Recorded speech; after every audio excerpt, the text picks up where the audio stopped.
गरीब अगर अनपढ़ रहेगा तभी तो भेड़ बकरियों की तरह इन नेताओं के इशारों पे चलता रहेगा। और सभी जानते हैं कि यही अनपढ़ लोग इनका वोट बैंक हैं जो धर्म और जात के नाम पे वोट देते आए हैं। इसलिए डॉक्टर अंबेडकर ने 1942 में कहा था, एजुकेट, एजिटेट एंड ऑर्गेनाइज। अब जनता अगर पढ़ लिख गई तो नेताओं के लिए बड़ी समस्या हो जाएगी नहीं। પરંતુ જો તમે વેલ એજ્યુકેટેડ બની જશો, જો સમજદાર બની જશો, તો નેતાઓ ક્યારેય પણ હિન્દુ મુસ્લિમના મુદ્દા ઉપર આપણી જોડેથી વોટ નહીં માગી શકે। જો તમે વેલ એજ્યુકેટેડ બની જશો તો ક્યારેય પણ નેતાઓ ખોટી એવી ગેરંટીઓના ચક્કરમાં આપણી જોડેથી વોટ નહીં માગી શકે। કેમ કે જો બધા જ લોકો ભણેલા હશે, થોડા સમજદાર હશે, તો એ લોકો વોટ આપશે દેશના બજેટને ધ્યાનમાં રાખીને।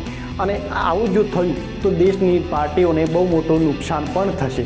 એટલે એના કારણે પોલિટિકલ પાર્ટીના લોકો ક્યારે પણ એવું નથી ઈચ્છતા કે લોકો વધારે સમજદાર, વધારે ભણી જાય। એટલે પોલિટિકલ પાર્ટીના લોકો ક્યારે પણ શિક્ષણ ઉપર વધારે ધ્યાન ક્યારેય પણ નહીં આપે। કેમ કે જો શિક્ષણ ઉપર ધ્યાન આપ્યું અને જો પ્રોપર સારું શિક્ષણ આપ્યું તો આગળના સમયમાં એમને બહુ મોટું નુકસાન થશે।